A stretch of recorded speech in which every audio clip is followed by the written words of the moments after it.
Out of the hundreds of places I've explored, the story behind this location is going to easily rank in the top 5 most disturbing and distressing places I have ever covered on this channel.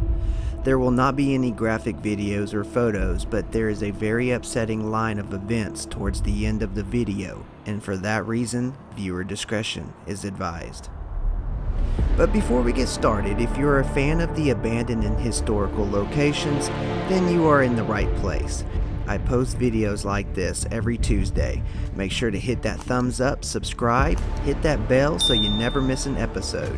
I will pin the best comment below just like this one. Okay, let's get started in today's history.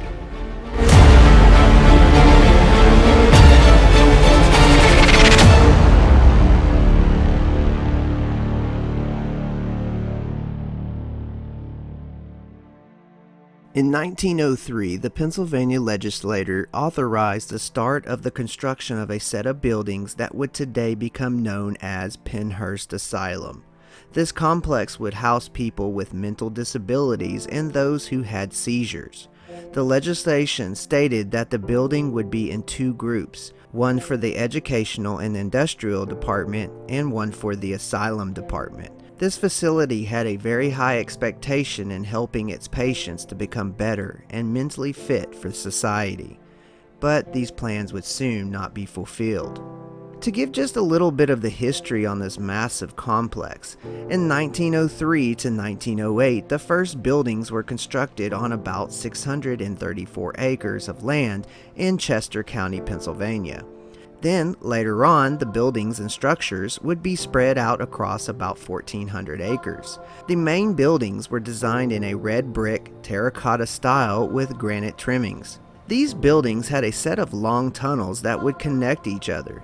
These set of tunnels would be used to transfer patients and staff back and forth to one of the several connecting buildings. The buildings were designed to provide a large number of small rooms occupied by 2 or 3 beds, a few small dormitories, which held about 8 to 10 beds, and a large day room for exercise. At the time, all the buildings were all labeled as letters until the 1960s, where they were later on named. One of the staff members that helps with tours today stated that Pennhurst is so big that it was said to have its own area code. Matter of fact, Pennhurst had several other buildings such as housing and cottages for teachers and staff, a movie theater, a grocery store, powerhouse, hospital, a greenhouse along with a dairy farm, and even had its own jail and cemetery. Just from a little bit of the research, you can almost tell that this complex, or campus I like to call it, sitting on 1,400 acres would be self-efficient, to abstain as a small city without outside help. But the lack of funds for the growing community of Pennhurst would show different. Finally opened its doors on November 23, 1908, patient number 1, as he was listed, would be first of thousands that would become residents here at this place. For at the time, there was no other options for parents to send their children with special needs to get help, so they had no choice but to send them to Pennhurst. Only 4 years later, in 1912, things seemed to take a turn for the worst when Pennhurst became overcrowded, even reaching a peak of over 3,500 individuals in 1955. The campus was designed for people with mental disabilities and seizures, but ended up taking other people in that were deemed unfit or outcast to society, which this of course caused this place to overpopulate very quickly. Then, an unexpected turn of events started to unravel, and the truth of the horrible acts and treatments and living conditions at Pennhurst would be exposed, causing a 19-year-long fight to help free the patients of Pennhurst, which would later be known as Suffer the Little Children. Which this started out in 1968, where the conditions at Pennhurst were exposed in a 5-part television news report anchored by Bill Baldini, who worked for the WCAU news channel.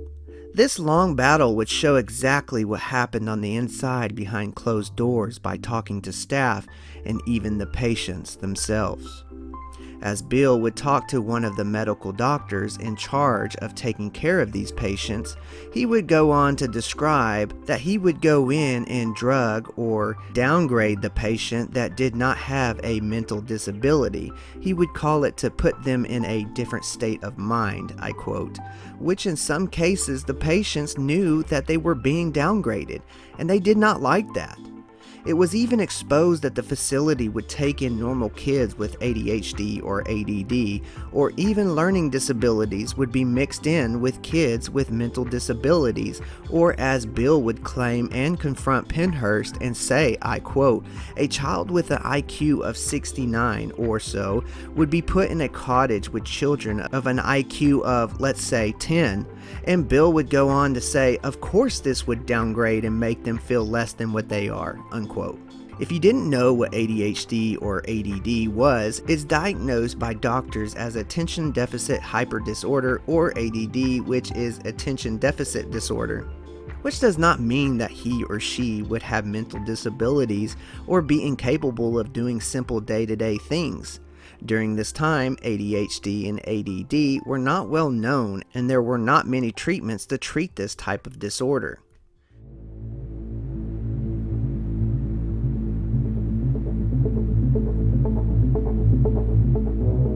I question him on just how he handles patients with behavior problems. We have found quite effective to downgrade them a little bit, and it offends their dignity somewhat. They don't like it.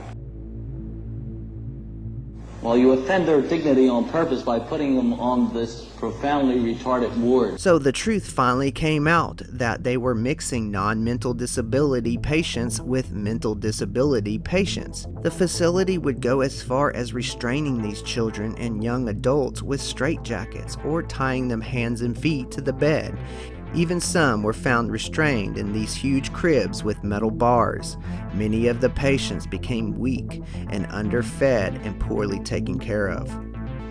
The complex at the time of one of the interviews, one of the staff members claimed that they only could have a max capacity of 1,984 individuals, but they were overcrowded as that seemed to be a normal for Pennhurst.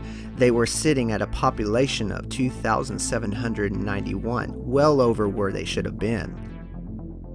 Which you can see how bad this could be for the patients. What do you think? When many of the patients of Pennhurst were asked, if you could have anything you want in the world, what would it be? They all seemed to say that they would want to leave Pennhurst. One interview shows a little boy who had ADHD that was in population with the other patients, was accused of acting out, and then was placed in a low population building where he was interviewed. The institute misclassified the boy as a mentally disabled kid. When interviewed, the boy stated that he wanted to leave Pennhurst and also stated that he did not like the treatments and punishments. The boy seemed like a normal kid with no mental disability. The kid was also blindfolded during the interview for reasons unknown. Another note was that the boy was very talkative in the population with the other patients, but after moving him into this harsh conditions, he didn't talk much. Often physical restraints were used due to short staff.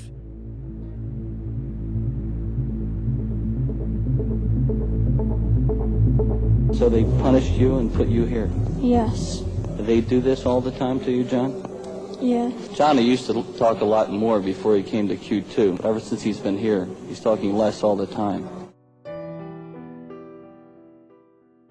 Another case was that a female resident who during the month of June 1976 was in a physical restraint for 651 hours and 5 minutes. For the month of August, she was then in a physical restraint for 720 hours.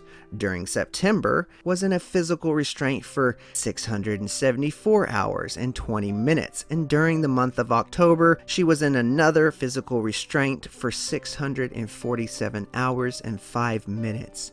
This resident was so extremely self-destructive that she totally blinded herself. She was not enrolled in occupational therapy until early 1977. Once initiated, her programming has apparently been quite successful, and she is now able to be out of her restraints for as much as 4 hours per day. Had this program been initiated earlier, her self-inflicted injuries might have been avoided or at least lessened. Later on, medical records would show that there were so many unknown injuries that some would speculate that harm was being done to the patients behind closed doors. It's even said that some of the staff would go to the women's corridors and assault them.